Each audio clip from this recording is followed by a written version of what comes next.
the sewer debt and the forecast for that.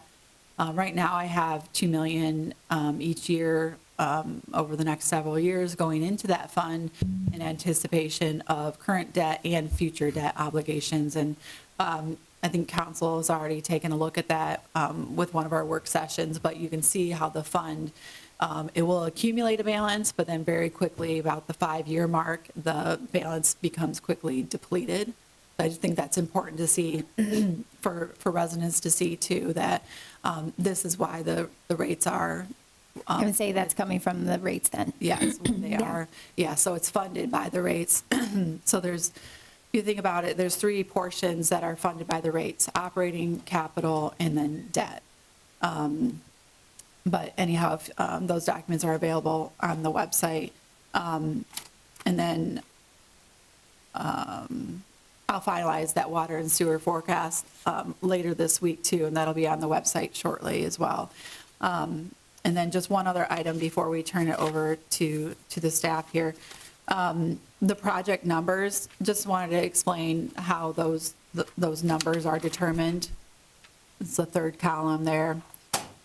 So you see, 25, well, that's not a good one. We're going to look at the first one. So the sewer building, that's a big one. It's 23-77501. So when I create project numbers, it's usually the year that we anticipate the project happening. Obviously, we had initial discussions in year 23.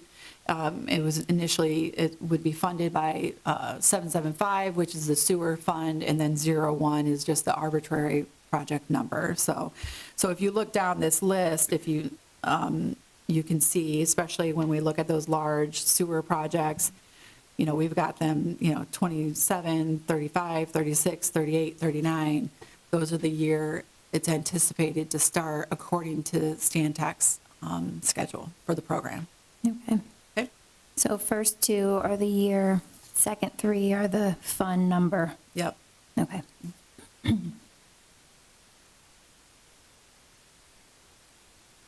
Okay. Did staff wanna, did they have anything, do you guys have anything prepared for like this in general, or are you waiting to kind of talk about the new home purchase and the commitment form? Is that, are we here for input on that too? That's what I can offer input to any of the items. Okay. Based on your questions. Okay, thank you. Well, I'm going to try to stay in order. I think that one's a little bit, is that one down further? Oh, no, it's next. Okay, so perfect. Sewer remediation program. So I wanted to make it a point to talk about a couple items that they were brought up in the committee of the whole, I believe, and then John had emailed about them as well. But to continue the conversation and or make some sort of decision. So the 2 items are home sales and kind of the timing of signing the commitment form. So we can start with home sales. And Dave, maybe you can give some good input too, because we kind of went back and forth with this, I think, at that meeting or in past meetings. But so in kind of talking through this with someone the other day, my thought was, and Jennifer and I were talking about it as well, like I don't see there being a very large financial impact to make sure we can extend kind of the same benefits for the sewer grant program to people who are buying homes in Maumee over the next how many years, depending on whether, if the person that the home they're buying had not done the sewer inspection and done any kind of fixes. I guess the conversation that we had was that the goal is not to punish anyone who wants to buy a home in Maumee. So with that being said, some of the conversations I've been having is, how does that happen? And I think in the meeting I had said something about whether like Northwest Ohio Realtors does a thing, maybe the city and that group host something, and/or I don't know exactly how this works, so you can give some input, realtors can give some input. But, you know, when you go to the closing table, if you are buying in a certain area, I mean, there's a set of documents that are there. Like, I kind of see it as one of those documents, if you are buying a home in Maumee, is information about the sewer program and/or like a commitment form. So that way, and/or we also talked about, you know, whether it's something when the utilities get switched over, that like, you know, trigger something to, get them the information. But with the conversations, like having some sort of deadline. So it's like you have 30 days, I don't know, 60 days, whatever it is. Once buying the house, like the closing happens, that's pretty official, to take advantage of, so essentially sign up for an inspection. Gabe, do you want to? Yeah. Yeah. No, that's good. I like that idea about the, maybe when utilities get moved over to that person, that it trips that mechanism. But I think the potential buyer has to know this when they're, I mean, before closing, because they may not know about, a lot of people don't know. They don't read, they don't get online, Or they're new to the area? or they're new to the area, sure. And so I think to make that person knowledgeable about, you have to have your sewers done, or at least get on the list, and then have to have them done. Does this only apply to people that, the sellers that have signed up already for the program, or are you just going to say anybody that didn't sign up gets the benefit? No, this is to benefit the people buying the home in Maumee who the previous owners have not done anything. They didn't even sign the commitment form, or They've not done they didn't do anything. anything? No fixes have been done to their home. So in like talking this through and like thinking this through, my thought was, and so like staff, please tell me if you think differently. Like, I don't really see a negative, like I don't see a big, huge financial impact. We don't, like, not that many homes sell per year in Maumee in general. I don't think there's going to be a huge rush because we put something like this in place. The one thing, too, I want to keep conscious of is that the people who just haven't done it, I think we've talked about extending that, which we had, about when they have to at least sign up to get a scheduled appointment. But that part has to be done with, Alan, how long did that read? Did they have to they have 6 months more to get the work done that had signed up previously, rather? Correct. Okay. Yeah, To we get the work extended the. done. So I just want to make sure we final date don't on it, right. extend that waiting period for somebody because, well, now I can push it off on the new guy that I'm going to sell my house to. No, I mean, so that's a totally different topic, in my opinion. That's more to do with kind of timing of the signing of the commitment form. Like, maybe that is better talked about in the next topic. The home sales, the way I've always kind of understood it, not always, this is like an ever-evolving, changing thing, but is like, take whatever the home is that's being sold. I mean, the seller hasn't done anything. And/or like, I mean, even if they signed up for an inspection, and we talked about, that's a totally different thing. I think that they have to kind of, in negotiations, sign over their date, say that they're good with that, and/or if they've signed the commitment form, same sort of thing. This is, and I don't know if anything's been decided with that. So, I mean, that's something that needs finalized, I suppose. But my thought with this discussion was talking about a home that essentially hasn't had anything done, and not punishing the buyer for whatever the seller has or has not done. So essentially just offering them the same kind of benefits as like first year is the grant thing. But they essentially get this many days because the house sold, and then that's it. They don't take advantage of it, then it's. So I think, to Gabe's point, would this then incentivize residents to not do anything, not sign up for anything in anticipation of selling their home? So could you look at it as the resident is considering selling the home, but they sign up for the inspection still, and then honor like the new homeowner? If the previous homeowner has signed up for the inspection, could we then consider honoring that new homeowner with the rates where the previous homeowner signed up already? And I think it is important to partner with the Northwest Realtors Association, because utility billing doesn't often know when people move in and move out until a new bill is issued, and then the current owner or the previous owner, whoever called and said, oh, I moved out 3 months ago, or I bought this house, whatever, 3 months ago. Well, and that's when the time frame, that would be a big difference, because Yeah. mommy doesn't do monthly billing.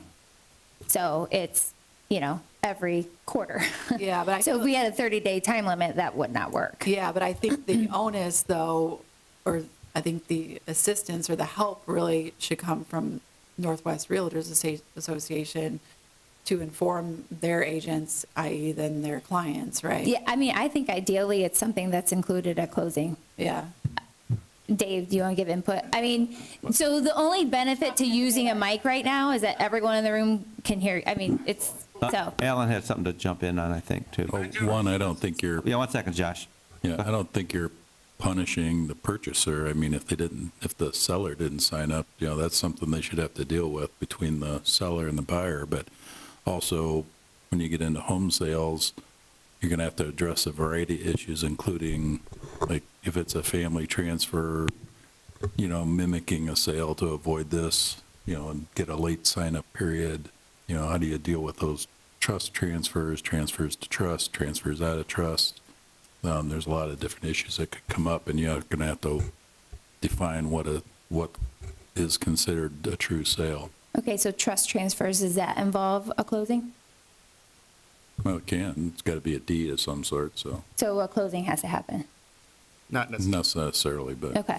So you can quit claim a deed, and that just goes through the county auditor's office.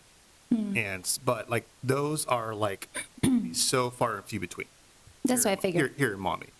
I guess just my 2 cents is, if the seller has not done anything, I agree, 60 days for the new buyers to, if there has not been any sign up, give them a chance to sign up, give them the full, first year benefit, and then after that, let it fall where it is, right?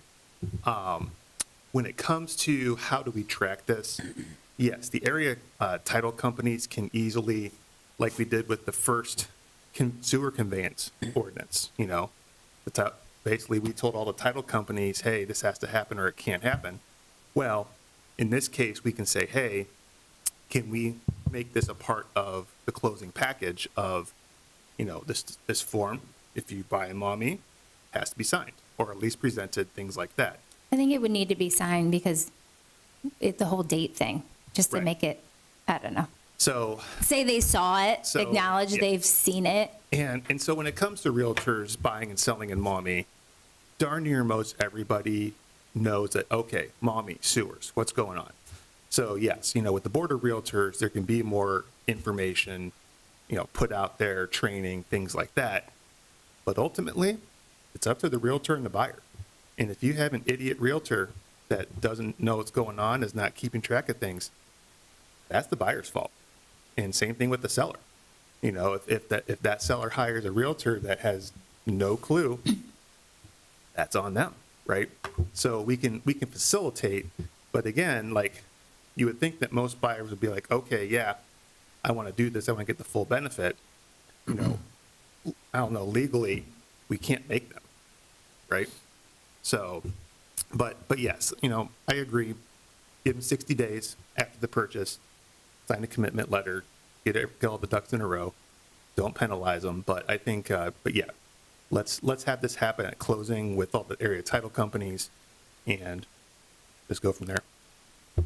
And then Josh had something to add here, too. Sure. Thank you, Dave. Yeah, Thanks. and I apologize, Gabe, your phone's kind of going in and out. I'm hearing every other word. So I assume that was Dave Peppelmeyer that just spoke. Right. And I think I kind of heard him say he just thinks 60 days is good. Is that correct? Yeah. Okay, so in my personal opinion, this is something I've been talking to Matt with over probably the past month and a half. I think 60 days is too long. I think 30 days is more appropriate. You know, you want to make sure that we disclose the stuff, that sellers are disclosing this before they ever get under contract. This shouldn't be something that should be waiting until the title company gets there. This should be announced immediately before a sale or a contract actually takes place. And the reason why I say 30 days is more appropriate is you want to be top of mind as soon as a closing's over. A person who just bought a brand new home has a lot of emotions, a lot of things going on. They're trying to get all their services put in their name, trying to get everything moved. And if we're waiting 60 days, they're probably going to forget. It's something that they should probably be doing day one. So, 60 days I think is just a little too long when it comes to that. Okay, thank you. Good. So, Josh, I don't know if you heard, we were talking about Northwest Ohio Realtors as being like the arm to help us get out the information before any closing happens. So essentially making sure all realtors are informed. So it wouldn't necessarily all things wait until closing. Like we talked about, there being steps that should be taken before that happens at closing. And that would be through the Northwest Ohio Realtors, or if you have any other suggestions as well. But then essentially like the act happens at closing. And I wanted to add something, Dave, to Dave Poppmeyer. You're right, but it's kind of buyer beware. However, I've seen sales happen on our block. The people know the realtor. They go to him, and sometimes all the information is not disclosed to that person. When I have a conversation with that potential seller, say, you need to know this, and your new buyer needs to know that. They said, what? I didn't know that. So what happened on our block is somebody sold a house knowing about the street, potential street that was coming, new street rather, paving, and the sewer issue, and the seller didn't disclose it. The seller had to pay for his sewer repair and potentially some of the repair to the street. So I wanted to circumvent that by, and I don't know if the Board of Realtors or they could say, if you're selling a house in Maumee, you as a seller or you're the agent selling the house should do this. I don't know any other way to do it than having a surprise at closing, which is kind of late. Yeah, you don't want to do that. You want to make sure disclosing up front. When a person fills out a contract, they need to know every little thing about it, including the terms, anything that they need to disclose. The one thing is at the board right now, there is a Maumee paper that they can sign, but it's not mandatory. I do believe that if we're going to go in this direction, that we talk to the board and make that form mandatory before a contract can take place. What form is this? What form is that, Margot asked? I have to look it up just because it's voluntary. I don't even use Like it a sewer myself. disclosure? But that's going to be a discussion that we need to have with the board, especially if we're going to be changing. Do they have separate forms for all disclosures? Because in general, you're just supposed to disclose all those things, right? I'm sorry, it's really hard to hear on the phone. Can you say it again? I said, is there a form for all disclosures? Because like in Gabe's example, I mean, that's just a realtor's, that's like the seller's job to disclose all the things. It's like filling out the paperwork that says whether you get water in your basement or not. Those are things. Yeah, and there's disclosure form that is mandatory, but as far as Maumee specific, that is a separate form. Did you want to say something, Chelsea?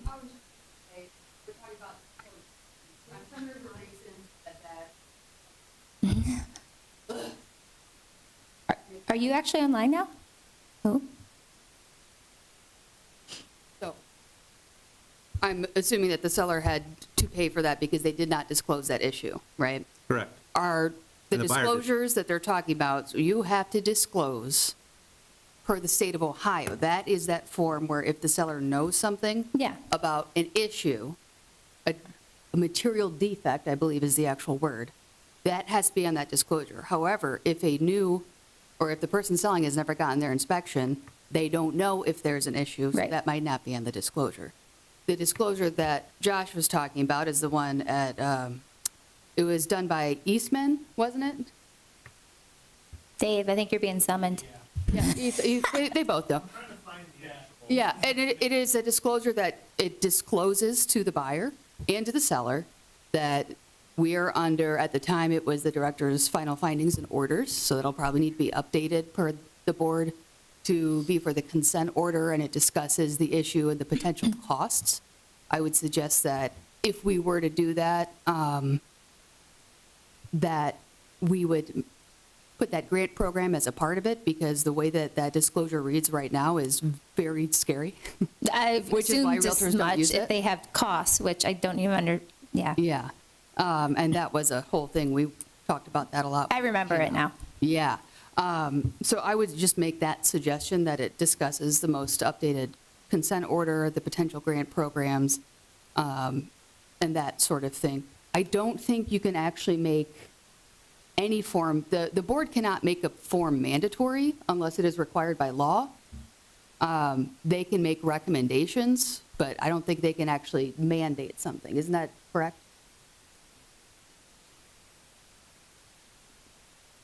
Yeah, so it would have to be, to make it mandatory, it'd have to be here. The Board of Realtors can give out suggestions, but they can't.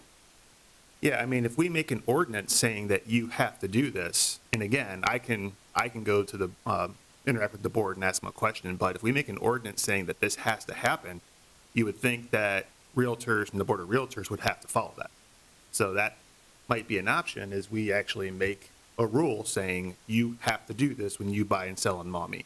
And then that would help, like Josh said, on the front end, and then on the back end, all the title companies will just have to know, hey, we need to make sure that this is all buttoned up with however they want to do the paperwork. Do you think that would have any negative impacts? Then Alan should chime in too. We tried that before and it didn't work out so well, so. That's what I was thinking. Well, let's be honest, conveyance ordinance was a little scary. I think anyone will think anything that's like an ordinance will be scary, no Well, matter what it says.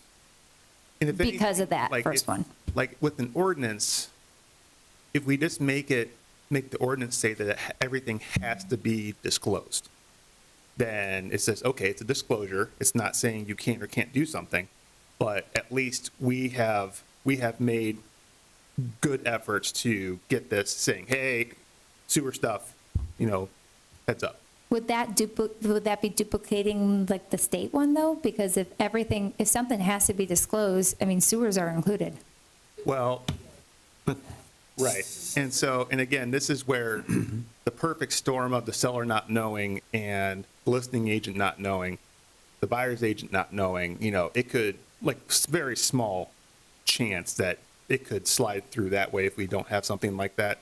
But again, I think, the education the realtors have done is, hey, Maumee, we got sewer stuff going on, disclose.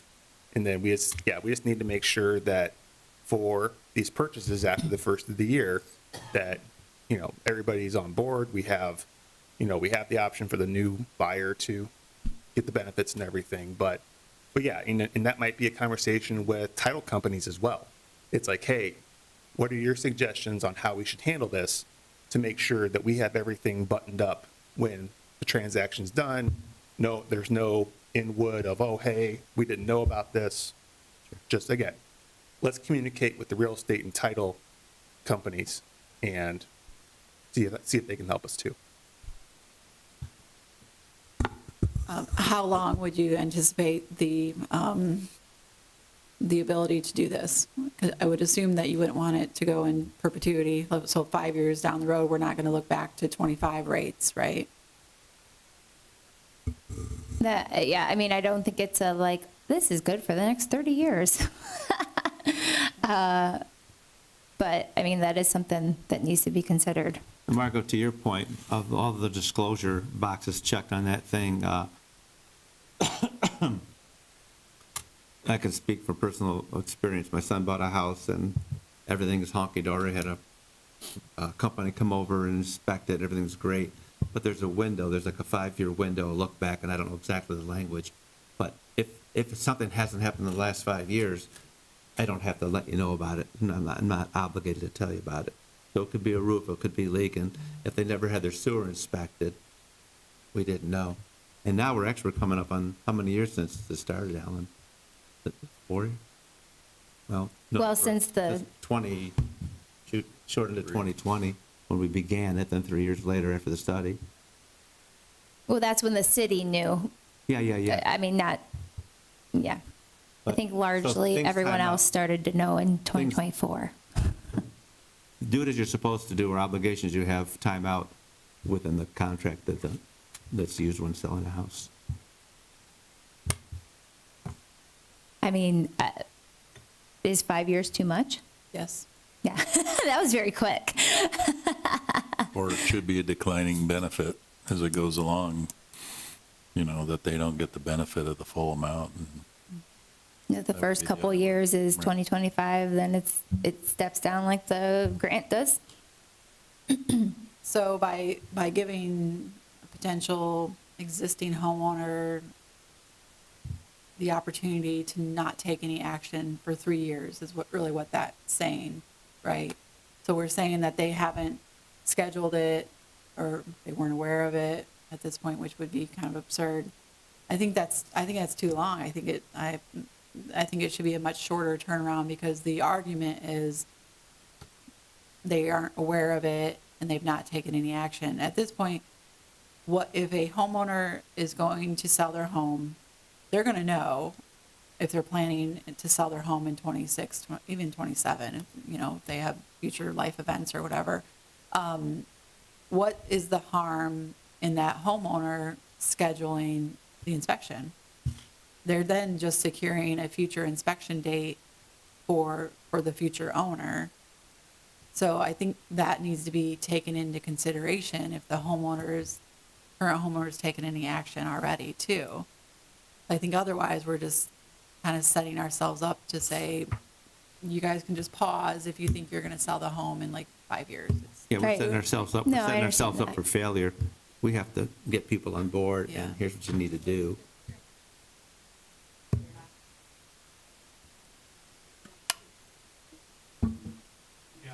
Well, go ahead, Dave. I was thinking, like, if you do a year or two, I think what has to marry in with that is, I don't know how many touch points the city has put out there to every single resident. Yeah. Like, how many touch points have we put in the water bills? Like, explaining everything with the sewers. I mean, So, we've issued, I don't know, probably 6 individual letters citywide, right, in the newsletter. And yes, the utility billing mailings are just current with the last cycle and then this next cycle. So certainly if you fast forward a year, we'll have the opportunity for more touch points, but then also that, like Alan just indicated, there is a declining balance. So you look at 25 rates and 26 and 27, future. So where do you draw that line? Well, and I guess, sorry, one more thing and then go ahead. My point is, if we do say like a year, I think that the city needs to, along with that, have a communications plan that they are going to put out these things in these places, in these intervals, to make it our best effort to make sure everyone knows about it. That's my kind of I guess, counter with that. Because I understand what you're saying, and it makes total sense. But I think we have to do a certain number of things to go along with it. Go ahead, so, Dave. agreed. So 1 year, that's it, right? And when it comes to communication, yes, I pay my bill paperlessly, so I would never see that. A lot of kids pay their, parents' bills. Well, it should be put, can it just be put in the email I get with my email bill? Because I signed up for the monthly. Yeah. So I get an email saying, this is about to come out of your account. Exactly. And you get a little notice along with that. Could you do that too? Well, that's generated by Invoice Cloud. Okay, so no, But- that's not so easy. But So- we do, we can, so to your point about the paperless bills, we can put a comment on the front to refer, People aren't going to see it.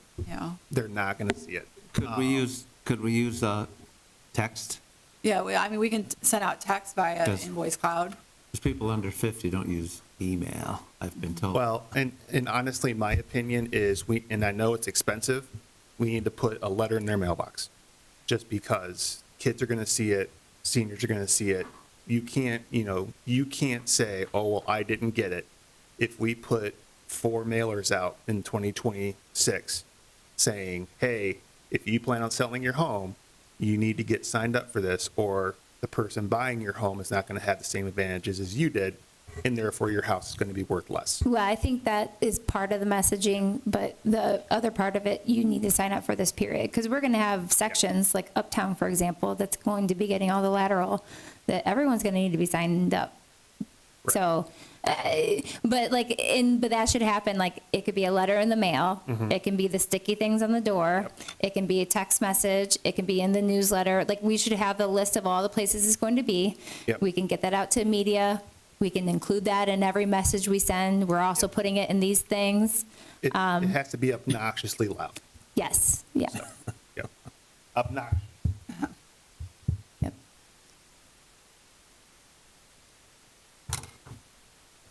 I mean, so what do we think about that?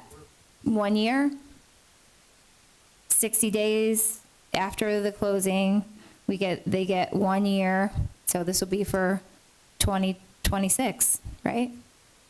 There's a communications plan, it'd have to happen soon, like decided on what we're doing, what that looks like, what the content is, all the different avenues it's happening in, because we all know that we all don't Gosh, pay attention to the same thing. I have one, Oh, yeah, Josh said 30, and so 30 and 60, so what are we thinking? So I can understand what he's saying about they're doing all the things, they need to do it right at first, but as he's saying they're doing all the things, like, that's where I see I can see it both ways. I can see it not happening because they're doing all the things, so they need that extra 30 days. I can see it being more likely to happen because they just know that's one of the things in the first 30 days they have to do. I like the 30-day window. Everything's new and fresh, like you say. The other Okay. thing is, we really want to get people signed up, because, again, when we're going to the neighborhoods to do X amount of houses on the block, and these 3 people didn't even sign up yet, they have their year lax time, or whatever we were calling it, that now we're coming down the block and we can't do the houses because we have to jump around. Yeah. It's not efficient for the program, I know that. Okay. Does anyone else want to give any other input on timeline? So just to summarize then, so all home Matt? sales from 1/1/26 through 12/31/26, if they sign up within 30 days of closing, then we will honor their 25 rates. That's what that's what we're proposing. Anyone? Matt? Joe? Anyone? Jake? Brad? No? Okay. Well, yeah, the program, Program. yeah. Dave, did you have your hand up? Okay, thumbs up. Thank you. Okay, so I will correct that. 30 days. So 30 days to sign up for an inspection. And that's for January 1st, 2026 through December 31st, 2026. You get 1 year for home sales, that this will be allowed. And to go along with that, the city will be putting out an extensive kind of 1 year plan through text, digital newsletter, email, if we have emails, I don't know, if that's the digital newsletter, I suppose, and water bills and canvassing, like lit drops with the Post-its on the doors. You mean, yeah. Yeah. Yes, mail in addition to utility, yeah. What's the mailing cost for, Like about It's 4,000. Yeah, 4,000 or 5,000, yeah. I remember that from campaigning. It's not cheap. Yeah. Yes, per letter. Mass mailing. Yeah, so if we do 4, that'd be about $25,000. That is not in the budget. So we will also need to put this in the I will budget. have to change the operating budget. Yeah, that's true, yeah. There is a little bit budgeted. So do we have a print one that is happening? Okay. Yeah, so, and maybe that could be included in the newsletter and/or like like something that's kind of like attached in, so it's extra obvious, like they do the little like insert that's like an extra kind of, I forget what you call them, kind of in the binding. Yeah, just an insert. to sign the commitment form within 30 days too? So that's our next topic, signing of the commitment form. Alan asked about signing, No, I mean the buyers. They got to sign the commitment form within 30 days. well, so that's our next topic, is timing of the commitment form. No, what about the home sale situation? Do the buyer have to sign both the commitment form and? Well, I mean, I think it's timed with the next thing. So right now, I was talking about inspection. And the reason why I only said inspection is because the timing of the signing of the commitment form was going to be next, this is when I think Matt is definitely going to have some thoughts on this. So or Joe is going to have some thoughts of this, or Matt needs the microphone for his thoughts. So, and part of the reason why this has been brought up, I think, is like, so for example, my situation, I signed up for my inspection, got my inspection done, got the results for my inspection, and then I got the commitment form, and that's when I signed. So like we've heard a lot of talk from people about how there's confusion as to when the commitment form signed, one, confusion, but two, some discomfort with signing a commitment form from the get-go, not knowing what the cost and what the project will look like in potentially a couple years, because, people were signed up in 2027 to get their inspection done. And that being linked to when you get the money for the grant. So the discussion that has, what's been proposed is, when should the commitment form be signed? Should it be signed, which is currently, right now, it's, when you sign up for the inspection. What some have talked about is whether signing up for the inspection is essentially you agreeing to taking care of the problem and getting it done. And then when you get the inspection done, you know what it's going to be, like what the project even looks like, let alone, costs or whatever. Then, so you get your results back, you sign the commitment form. But like one of the things that, I talked about in discussions about this topic with others is that, we've talked about during that wait for an inspection, we could start the uptown sewer lining process. And if that form is not signed, then we essentially don't have permission, is that currently? Unless we would do some special ordinance to get up in people's laterals, personal laterals. I know it sounds great. Wow. Dang, Margot. You know what I meant. To line their personal sewer laterals. Yeah. Matt, would you like to give any input on this? We really can't afford to delay this project. The driving force for people, we're inundated, happily inundated currently with the submission of commitment forms and signing up because of the deadline that's approaching. Okay, so recent kind of surge. Yes. Great. Yes, a very high surge. Every time, pardon me, every time that we delay the project and give people more breathing room, they will take it. They would have the right to take that, and it will only cause another delay and a later surge and a later time to process the information, later time to do the inspection, a later time to have the work completed. And every one of those delays is a domino effect to the entire project.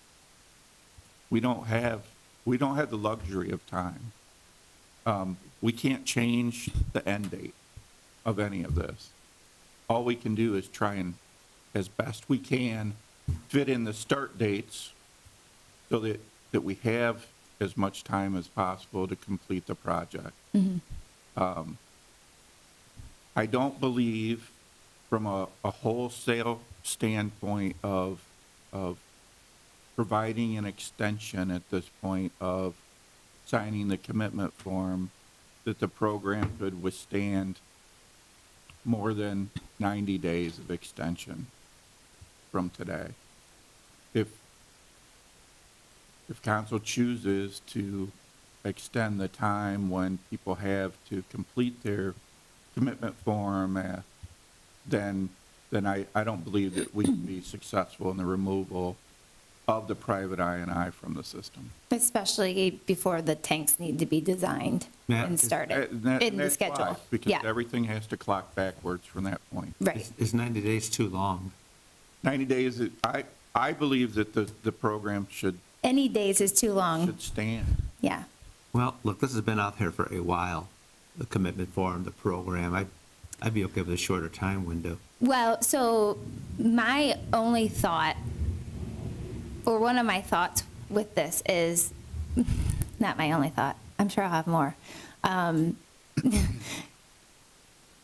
What extensive campaign have we done? Like, we're talking about this for the 1 year for the new home buying. Like, because, I mean, the consent order was only signed in October. That wasn't that long ago. So if there was a slight delay, like, I guess I feel like, well, maybe that only happens to get a round of communication out in every space to give people a last hurrah. And it's not a huge extension. Because I don't know if we've done anything beyond utility billing. We've not sent out a text message. We've not done stickies on doors. So the mirror's not around anymore, so that's not happened. It's not been around since the, We could, like, literally tomorrow, send out text messages from Invoice Cloud. But could you even target it? I mean, how many people have signed up that we know of, that we don't have to resend messages Yeah, to them? Yeah, I I was agree. going to ask Jennifer about how Right. many, or in Matt's, how many people are there, how many houses are left that, We, Right. as of last Friday, because that's the latest information I have, we have about 2,300 residential customers signed up for the program. About half? Currently. so would it be more beneficial to put in the work, I don't know how much work it will take, to figure out the spaces that have not signed up, like from a monetary standpoint or whatever it might be, but because only the benefit that I see to putting it out to everyone, no matter whether they've done it or not, is you do get people word of mouth telling friends, family, hey, I got this. Did you get this? Do you realize this? Did you do this yet? I mean, I've been doing that with people I know. Hey, have you done this yet? So, like, I mean, that's one of the benefits I guess I see is, because you were saying more direct. I mean, if we aren't direct, I feel like there's still a benefit to not being only those houses. oh, you mean widen it? Widen it because Well, if we're you've doing got. that for the non-cost part of it, the text, the emails, within your water bill, stuff of that nature. Yeah, so that's a discussion we could have. Maybe the wide net is the spaces we're already going to be sending something. But with the water bills, I mean, it's quarterly. So that would need to be at least, what, 3 months? Well, I mean, we could advance the third cycle mailing. We could mail that out separate. So. Okay. So we issued the insert with the 11-15 bills and now with the 12-15 bills. And so now the only residential cycle that's not been addressed is the bills due 1/15. But we can do a separate standalone mailing specifically for those individuals. So then every residential property would have received the flyer. Something in the mail. Right. Did you want to say one thing before? So I think if we can organize like a volunteer canvassing committee to literally go put a sticker on Yeah, every single residential do door. like a lit drop, yeah. Sign me up. Okay. You're heading it up, Dave. Now there's lots of hands. Isaiah. right, to Matt's point, 90 days would be way it'd put the timeline way too far back. 3 months. Like, this would be, I mean, maybe 30 days, just to allow the city to send out as much mailing information as possible, because as of October, when everything was passed, or the consent decree was passed, there really hasn't been any communication to a lot of the residents that don't come to these meetings. Like, my neighbors have no idea. I tell them what's going on, they're like, what? They have no idea. So we have what, just under 6,000 homes, that's 3,700, or, 4,700, 3,700 houses that need to be informed or signed up. I have a feeling that in the next 20-some days that people will sign up, because the deadline is the 31st. But there's still going to be a huge amount of people that just have no idea what's going on, because frankly, it's been talked about, like, grazed over for like the last year by Patrick, saying that it would be signed by this day, and it's been kind of just went in limbo. And not to Matt's fault, that he inherited that kind of this program, but we need to get more word out as fast as possible, and doing 90 days would be way too far.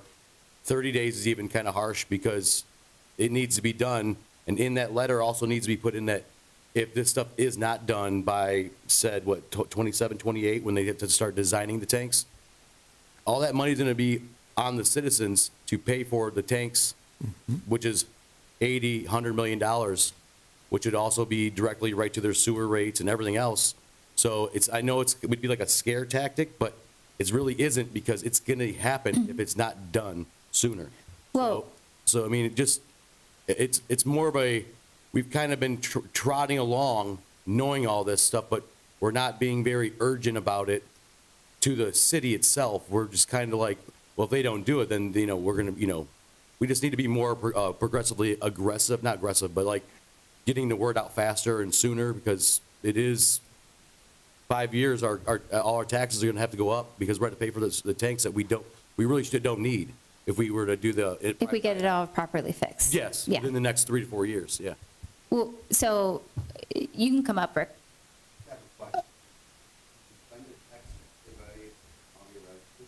Yes, if we have their. If we have their cell phone, which we don't have everyone's. We have a good listing, but yeah. Oh, how many? Well, I don't know. Okay. Out of the 5,000 accounts. I got really excited. I didn't know we had so many. I thought it was like a sign up. 90%. Oh, wow. Okay. That's an estimate. So, We literally could. yes. So that would be a very quick one. But some of the items are not. So like, let's go over like the sticky notes or like a letter. So the content has been created, it has to be formatted. Like for the sticky notes, we'll do the letters in-house, but say the stickies or whatever, we'll send that to a printer. You got to get volunteers around to then, and I appreciate that. But I'm just saying, some of these things, as great and wonderful as it sounds, and everyone's like, yeah, let's do it, they literally have time frames on them.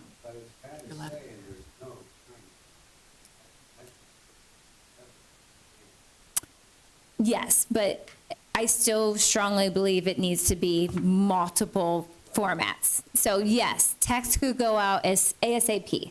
That's great. That would be wonderful. Yes, as soon as possible. Well, but so say it's 30 days. Say we literally take a calendar and it's like, we're going to space this out. This is the text. This is when we can feasibly get these things done. Because, we could also have a press conference to then get this on the news.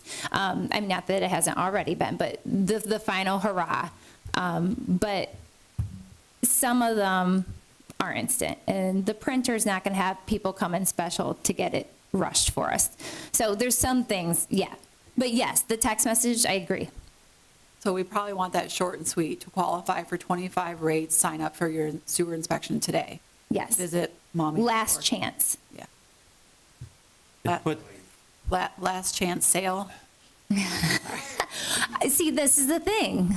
Yeah, The but the messaging's important. yeah, but the proper number or email to call back and click on, because a lot of things, you get things on your phone, it's like, okay, is this a scam or is this not a Well, scam? especially this time of year too, right? Yes. Correct.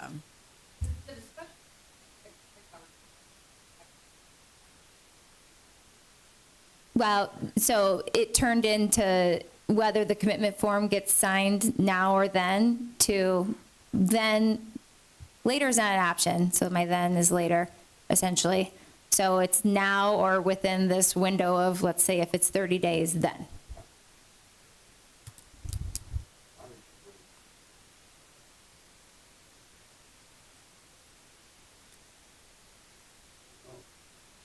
Right. It's essentially, I understand and agree, you could use the same argument for the home sales. It's giving them one last window, it's not a year, it's 30 days, to get it done. Because only knowing that maybe because it's only been known, the consent decree, this thing is changing all the time, you guys know this, that essentially this is like the city's last hurrah to get out all the messaging in this 30 days, not that they're not going to ever send anything again, but in this 30 days to make sure everyone knows. Because since October, which, I mean, is when we finally just knew everything, that's not happened. Not in all the spaces.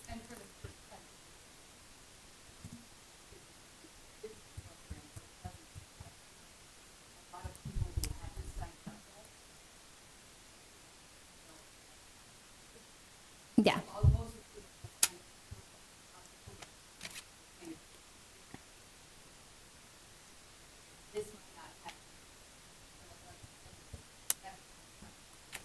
Right. There is still a lot of unknown, which there, I mean, there still are now, because it's underground, but, okay.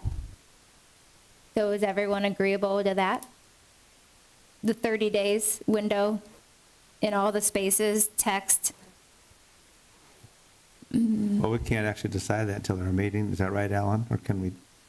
Correct, it would have to go before council. You could make a recommendation, and then Yeah, so- council would have to determine what they're going to do. Okay. Essentially like spelling out what our recommendation would be.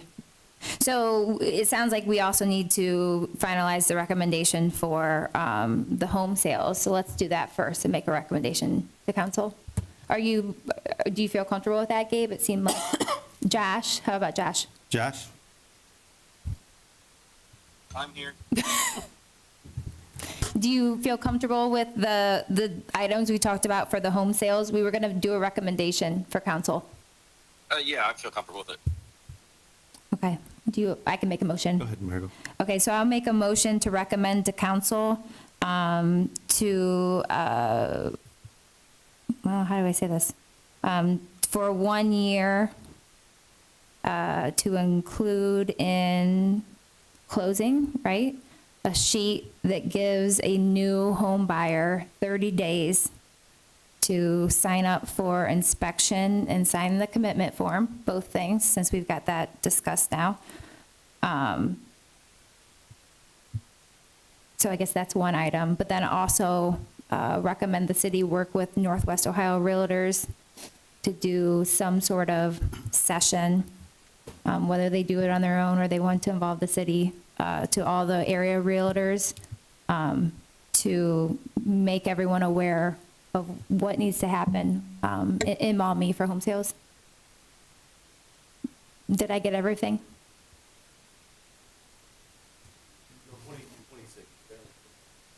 Yeah, January 1st. Calendar year 2020. Sorry, did I say 2025? January 1st, 2026 to December 31st, 2026.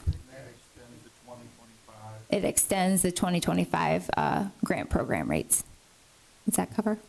You getting that, Casey? She's writing feverishly. Okay. I would second that. And Gabe second. Thank you. And Call the only roll, for- please. Oh, sorry, only for home sales, right? Not Only home sales. not for Yep. people that just didn't sign up. Yes, only new home sales. Or not new home sales. Barrow, Yes. Harris, Yes. Bloomberger. Yes. Okay, so then the next recommendation. Yes. Adding 30 days into January to like February, I think that'd be too much. I think we have 30 days now. I think maybe just January 15th-ish would be better because we have a month right now to get all this news out.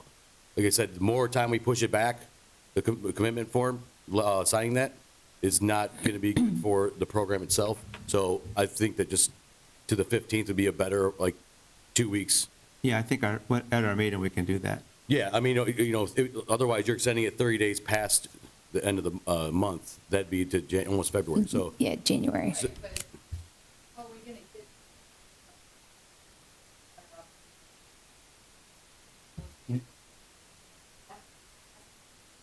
Yeah, Yeah, I mean, it's the more time we wait, like, we're pushing it back, I'm with Matt, and that's like, let you guys do whatever you gotta do, yeah, but I would recommend the 15th, this is my Yeah. input.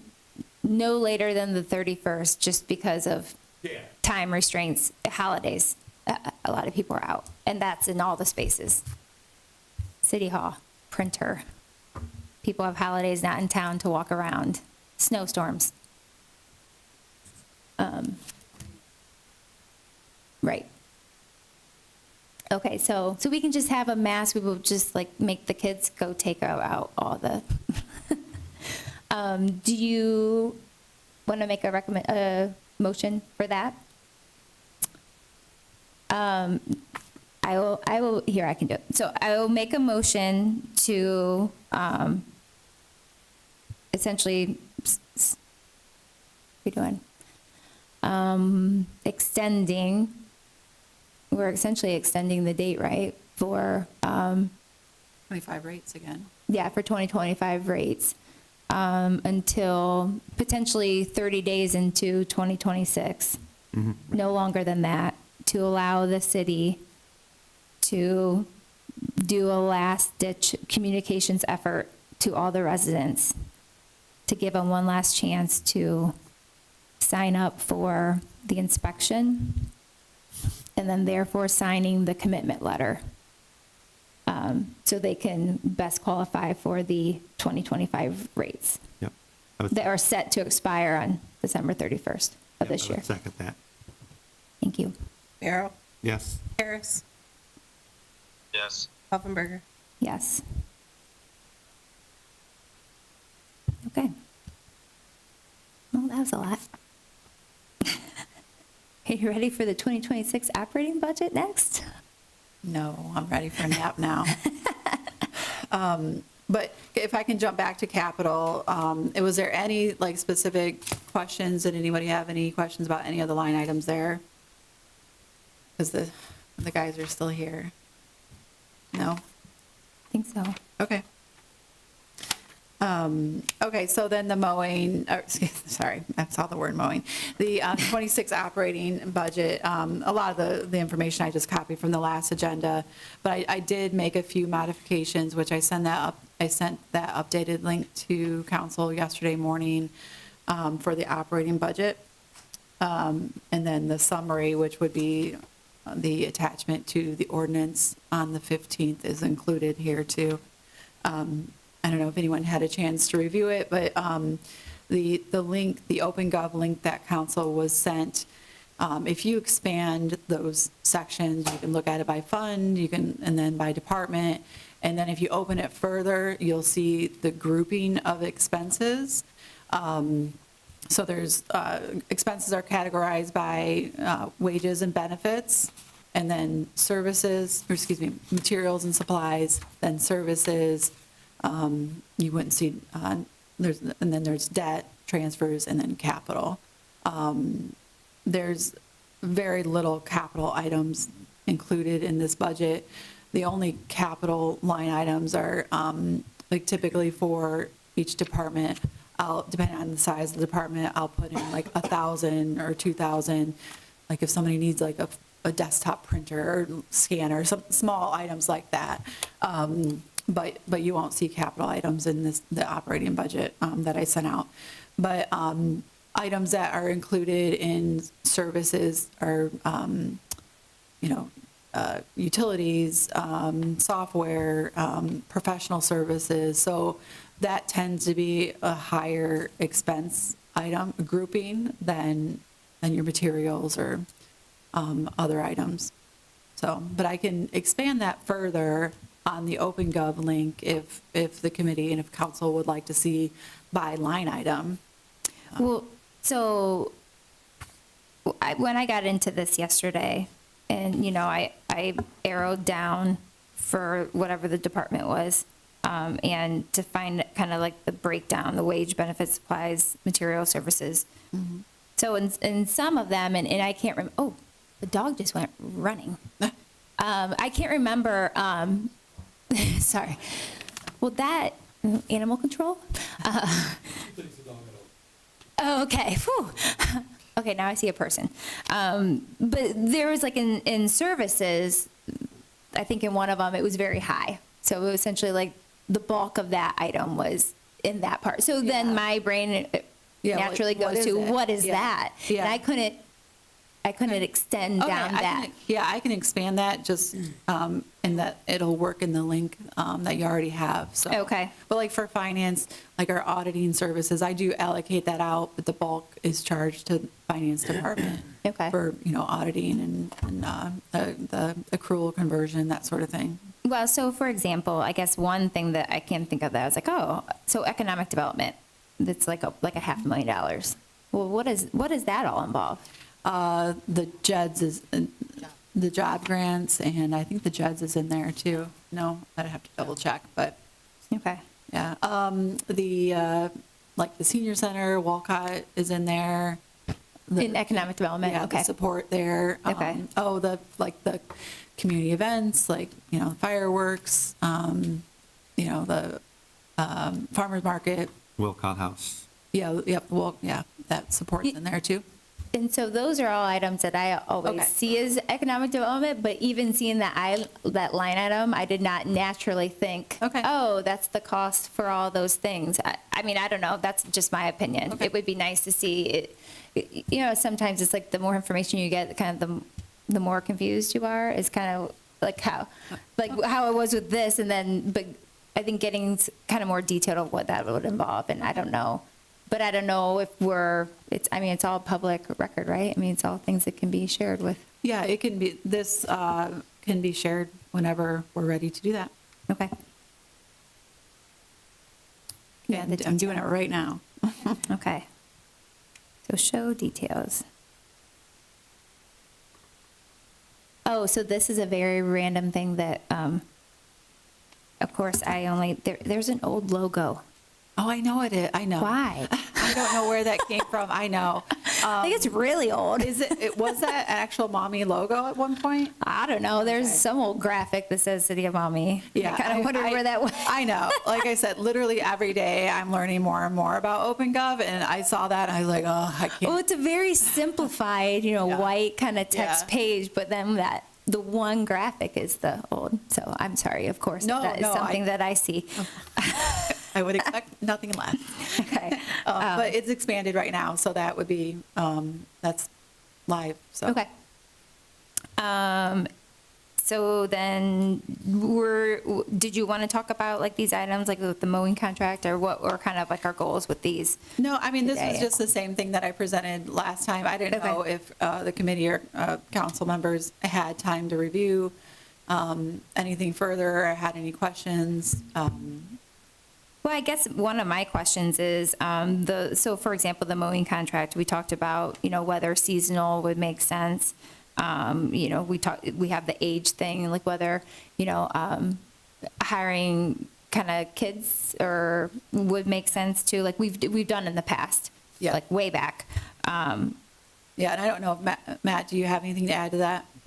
And is that a personnel thing is kind of what I wondered too, like committee? Yeah, I'm trying to get a better handle on the amount of hours it takes to do all of the properties. Okay. To get a breakdown. I mean, obviously, there's a lot of different Thank you. properties that we maintain. So I think once we figure out our current capabilities versus what we could potentially add staff-wise, that will kind of dictate if and what we keep separate, because I think we still need to keep some of the mowing separate. Right. Some of the properties need a little bit more attention. I think it's still a work in progress.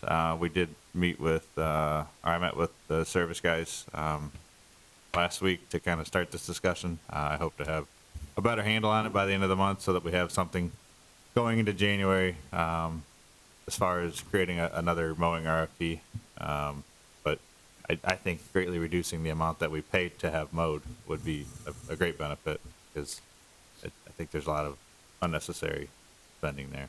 Well, and I could see, I mean, I feel like this topic covers a lot of the committees. It could be talked about in personnel, it could be talked about in the environmental one, like, for example, the mowing along the towpath. Like, I've said my 2 cents about that. Right. We never mowed it all. Now it's mowed all the time, and the geese love it. They love us for it. But, so, I mean, and in parks too, because, Rolf needing a little bit more attention Right. because of the soccer fields, or the cemetery needing more attention because, so, so conversations will continue as you get more information. Okay. Yeah. And then facade grant. Yeah, like I said, this is the same item that was on the list last week. It's just something that I think council probably would want to revisit, to look at the, the purpose, the goals, the benefits of that. And potentially having some sort of cap, so from a budgetary standpoint, it does not bring surprises.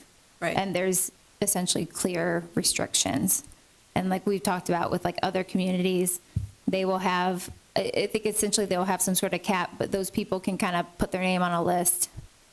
And then the next year kind of be next up Yeah, for possibly exactly. Yeah, receiving. well, priority points, right? If you do like a rubric, for example, they would get priority points then. Because they've signed up and had this on in their sites. Phil, did you want to say something?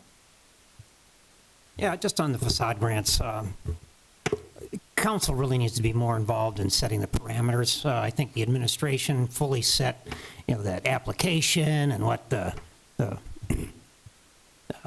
benefits that need to accrue to the city somehow. It's just really so loose.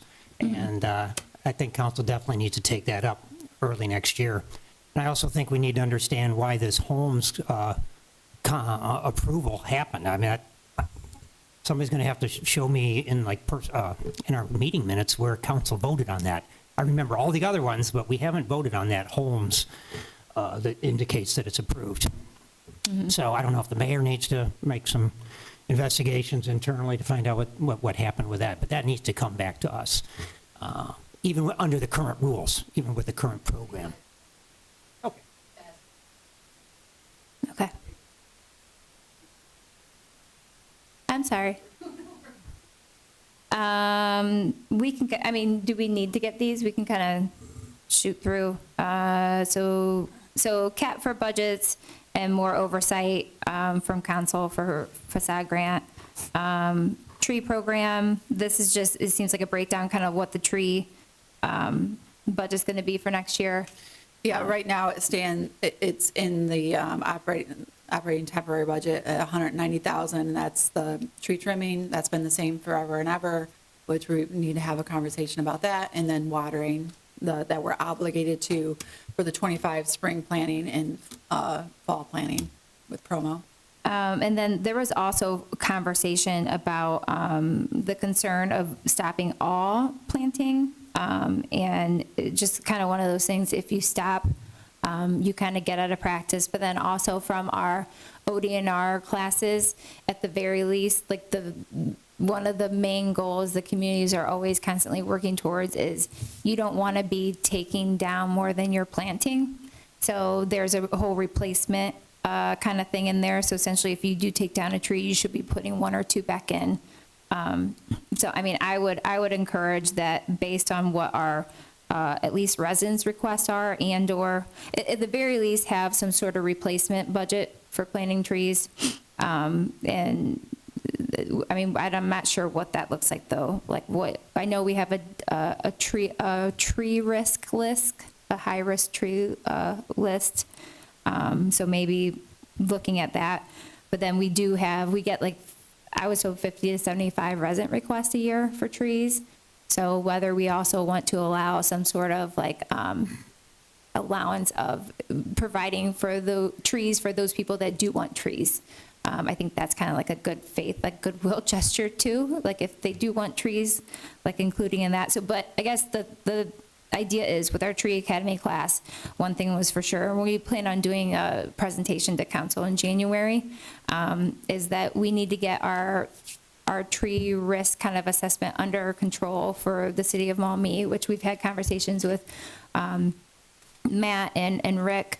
And so we really need to work on that, but we also don't want to completely drop off planting. So work on the tree risk, work on making sure we don't lose the trees that have been planted. Those are high priorities according to ODNR's years and years, kind of like their course that they've given us in their recommendations. But then also not completely losing the planting part, but maybe that's scaled back for these next few years. And then things kind of adjust. So when we get a good handle on the tree risk for the overall tree canopy,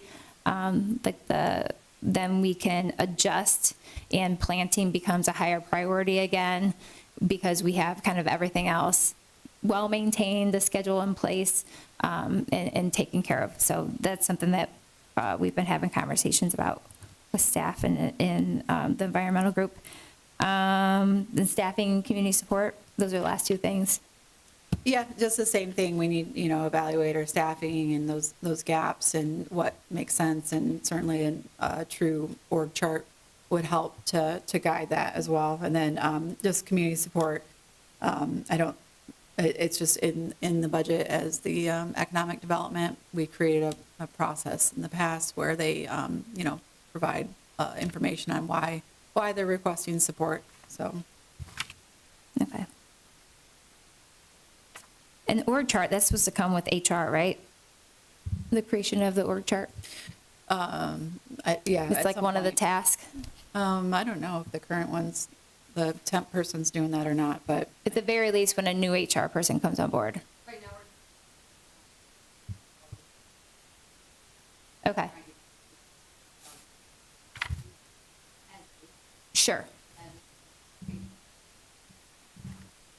One of the first priorities. Okay. Okay. And then community support, that if that's a conversation, new council and mayor, if whether, I don't know what parameters, there's really, at one point we did like a cap, it's like 100,000. We wanted to try to like keep, but with that, I think there needs to be very, very good kind of like parameters, like for example, it can't be kept at a certain amount over the next 20 years when costs go up, because those are the things we kind of fall into. And obviously costs go up every year, so then their ask goes up every year, not because they're mismanaging, but because costs go up every year.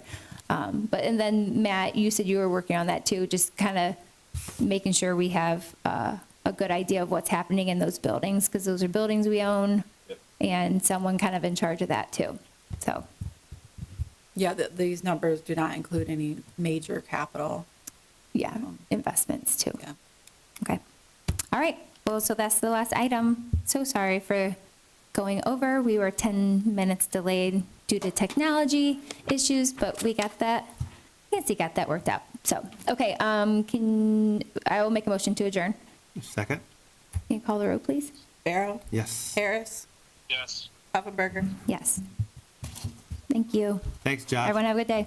Be careful.